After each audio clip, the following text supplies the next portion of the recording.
Welcome back to another episode of the Private Equity Podcast by Raw Selection. Joining us today, Cari Lodge, Managing Director and Head of Secondaries for CF Private Equity.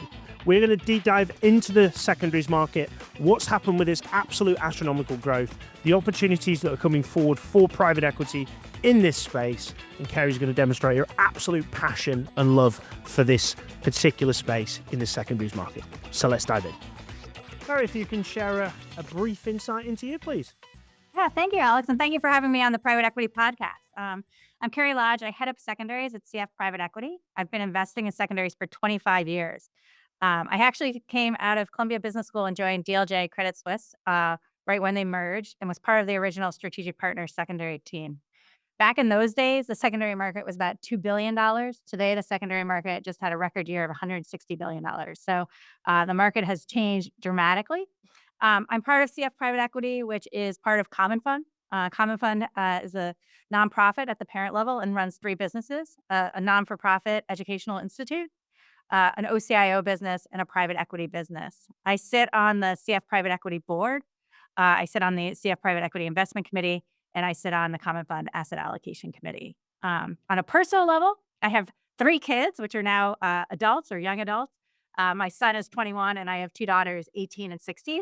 And my husband, Andy, and I are almost empty nesters, although we see the kids a lot. Thank you very much for that. So what's one mistake that you see private equity firms making, and what would you suggest to correct them? Yeah, I mean, I think being in the secondary market, we see a lot of funds and we see a lot of what goes wrong in the private equity market that makes people want to sell things. But one of the most common mistakes I think PE firms make is holding on to assets too long. And if you look at the average length of a holding period for investments in the private equity market, it's gone from 5.7 years to 6.7 years.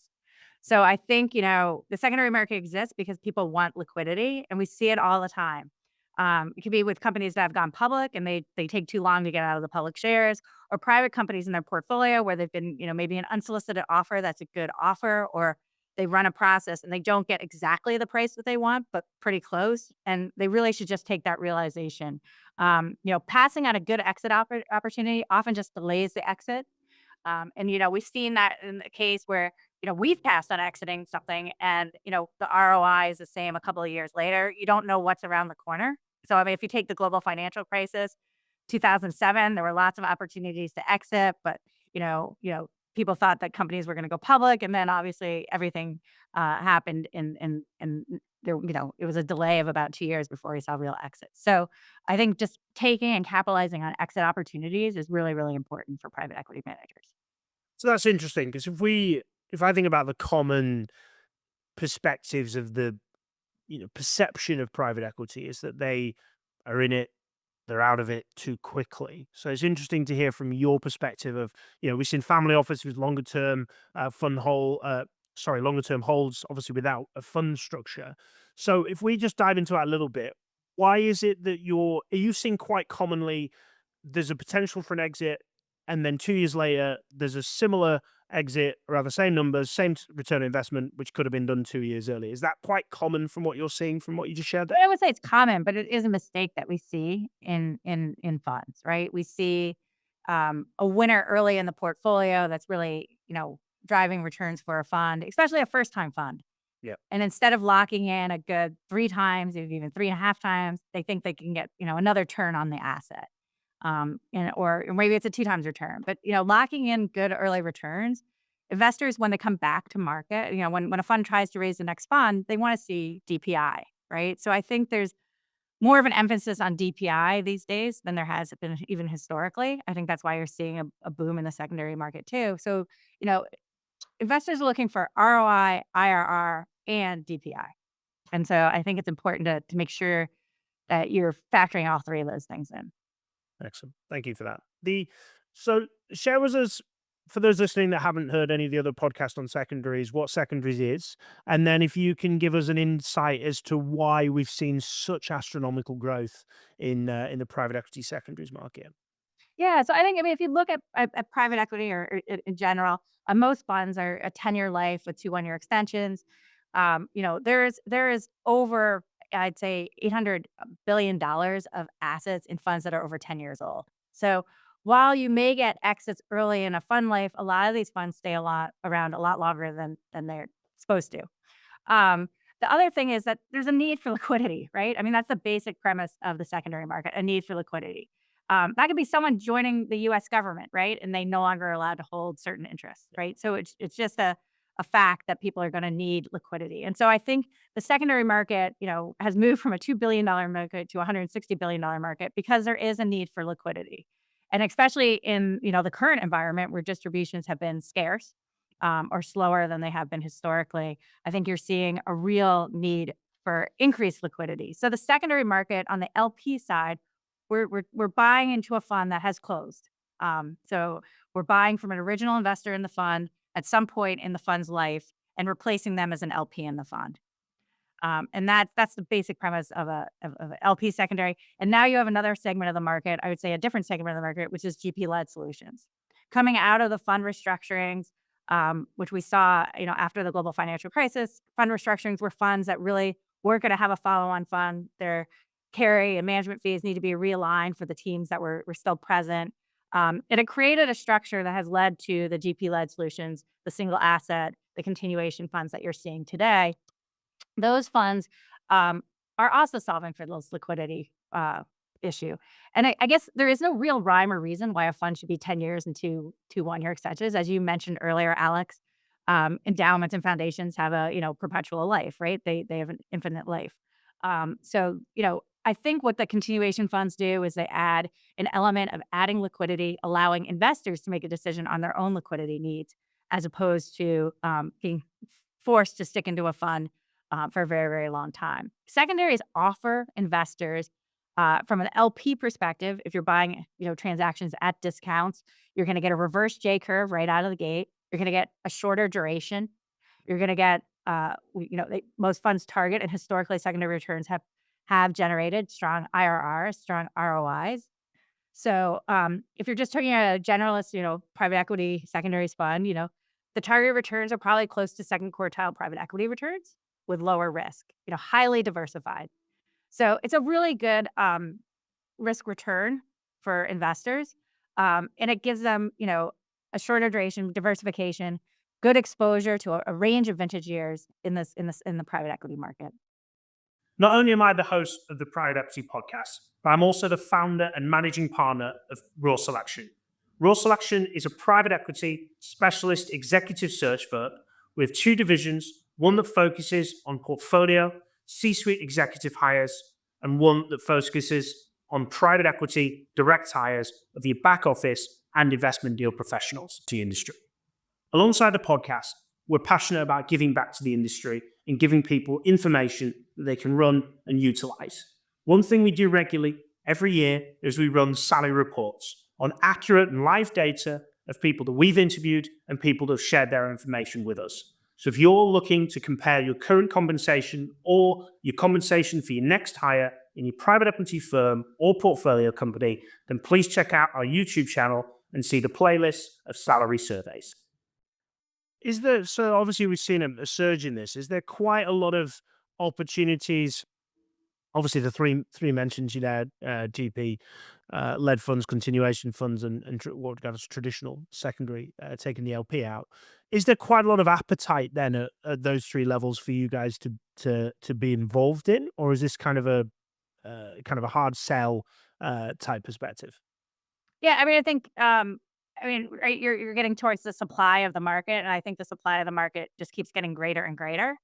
I think, it used to be a buy and hold strategy. You'd invest in a private equity fund and you'd hold it till it exited. Now I think there is more portfolio management, and that's really what changed the secondary market. Is investors looking to the secondary market, whether it's a new CIO taking over a portfolio of private equity investments, and by the time you get to, your third year in it as a new CIO, you own that portfolio. So we see new CIOs come in, rebalance the portfolio, get out of some managers that they don't want to be in for the long term, invest in and rebalance the portfolio. That's one example. We see, pension funds are big sellers, family offices are sellers. In this market that we're in today, we saw a lot of investors not wanting to miss vintage years. So if you didn't have the distributions to make new commitments, maybe just par down a couple of your commitments. So maybe you committed 20 million to a fund and maybe it should be 10 million, or maybe you committed 100 million and it should be 50 million, depending on the size. So we saw a lot of younger funds being sold in 2023, 2024, as investors, didn't have the liquidity they were seeking, but still wanted to stay with the best managers. It was also a great opportunity for primary investors to get into managers that maybe in other circumstances would be oversubscribed and they couldn't get into. So I think the smart investors in private equity were utilizing the secondary market to make tactical decisions on their private equity portfolios. Interesting. What are you seeing from? So we talked about what's happened. What are you seeing as the future? Obviously, I'm going to guess growth. But what's your perception of what is happening, or sorry, what is going to happen from a secondaries perspective? Yeah, I mean, I think this year 160 billion was like a great year. I think that, we think that there's about 200 to, let's call it 220 of dry powder in the secondary market. It's expected that that will all get utilized this year, that we will see a market of 200 to 220 in the secondary market. I mean, the market's really constrained by being undercapitalized and under-resourced. So I think there's room for tremendous growth in the secondary market. If you look at overall private equity, I think it grew at like 14%. Secondaries grew at 16%. We're still just keeping up with the growth in the market. So there's 10 to 11 trillion dollars of private equity assets out there. And the secondary market at 160 billion is tiny, right? So there's still massive room for growth, massive room for a more liquid private equity market. And I think, the innovation, the GP-led transactions, the single asset continuation funds, the LP transactions, I just think there's a wide, we're seeing an increase in credit secondaries and infrastructure secondaries. So you're seeing also real estate secondaries. I mean, the secondary market is becoming broader and it's all a derivative of the primary market. So the more capital that's raised in the primary market, the bigger the prospects for the secondary market. But this market, surprisingly, is only 160 billion. I would have said it would be, 200, 250 by now. It looks like we're now getting towards that path, with next year hopefully being 200 to 220. But there's tremendous room for growth. I mean, it's a very, very small component of the market that trades. What do you think's the constraint on the market currently? Is it capital?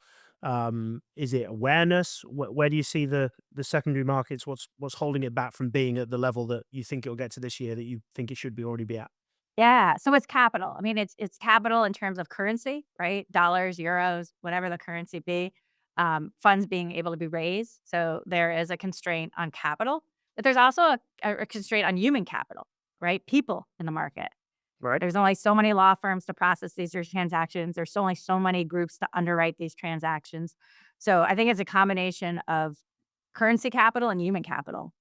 So it's an under-resourced industry. It was a very, very inefficient industry. I think we're now more efficient. I think people have heard of secondaries. There's a lot more, people are coming out of college knowing what secondaries are, right? Which is a big change from, or taking jobs in secondaries, right? I mean, back in my day, you sort of fell into secondaries, right? Like I was an investment banker. I was a generalist investment banker, and worked in the secondaries program. So when it was originating, I mean, back then, information was scarce. I think GPs have gotten much, much more transparent in terms of what they're providing in their quarterly reports. I think with the GP-led transactions, I mean, the GPs are now embracing secondaries, right? This is no longer, why would someone want to get out of my fund? People aren't taking it personally anymore. This is just a natural evolution of liquidity. I mean, no joke. People used to hang up the phone on us. We'd call and we'd say, we're going to buy X fund. And they'd hang up the phone and we'd be like, and it could take us like 2 or 3 calls before we were like, what do we do? They keep hanging up the phone on us. But it's just an evolution that this is good for everybody. Liquidity is good for the private equity market, right? It provides investors more opportunity, more choices. The continuation funds are good because it's another option for you. You can get liquidity or you can stay in. It gives you, just more flexibility in your portfolio, which I think is great for the private equity market. Yeah, absolutely. The So you mentioned falling into the secondaries market. You kind of explain. I can see a lot of similarities between the recruitment industry. People kind of didn't previously desire to be in there, just ended up being in there. And I've had a few private equity funds hang up on me as well. So we've got something in common, certainly from that perspective.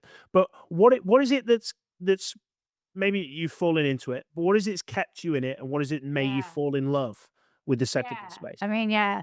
I mean, I think the secondary industry is the best. It's just so exciting. It changes every day, right? There are new entrants, whether it's now we have 40 Act funds, there's the continuation funds, right? Those didn't weren't here. It's a constantly changing and evolving market.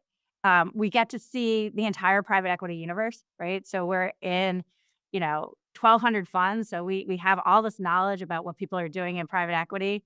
We can go to all these annual meetings, all these annual meetings you hear, I mean, I've heard most presidents speak at. I mean, it's just, I mean, it's an incredible industry to be in.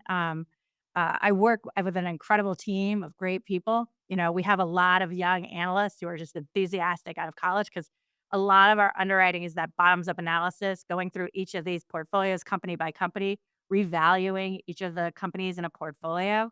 So there's just so much energy around the secondary market, and it's a really, really nice group of people. So we're all competitors, but we're all like really, really friendly with each other. So it's just a very collaborative, wonderful industry to be in. And it's exciting because you're constantly learning, constantly changing. I mean, I can't think of a better industry to be in. Appreciate that. That's quite the sell for secondaries. Not only am I the host of the Private Equity Podcast, I'm also the founder and managing partner of Raw Selection. Raw Selection's an executive search firm working exclusively within the private equity industry, supporting the portfolio companies and the private equity firms with securing exceptional talent with our motto of de-risking executive search. You have quite a unique position where private equity is a real closed door in the most part. One of the reasons why we set up this podcast, but you're looking at lots of different private equity firms, you're looking at lots of different portfolio companies, and you get a real kind of insight of things. Appreciate that will be done a lot at the analyst level, and obviously bring certain data. But I suppose as you review those things and you give some consideration to it, what are you seeing as trends currently? What's kind of changing? What's surprising you at the P level or the portfolio level that's going, that's quite interesting. Yeah, I mean, big changes are interest rates are a lot higher than they were, right? We no longer have, a low interest rate environment. We have a higher interest rate environment. So, how companies are held, what multiples they're held at, right? So valuations, right? You have to be pierced through and make sure you're getting the companies at the right valuations, right? And so I think those are 2 trends. I mean, I think alignment is key across the private equity industry. So I think, what we're always looking for is the right alignment, right? How much did the GPs commit to the funds? How much are they in the carry? Are they out of the carry? Do they have another follow-on fund? What are they incentivized to do with these companies? Okay. And from a seller's perspective, you spoke about, back in, previously being hung up on, and now the outreach is a little bit warmer, which was things fascinating. What are you seeing in terms of the seller's market? Why are sellers selling? And do you see kind of supply continuing to increase, which I guess you obviously do? Yeah, I mean, there's so many reasons for sellers to supply, to sell.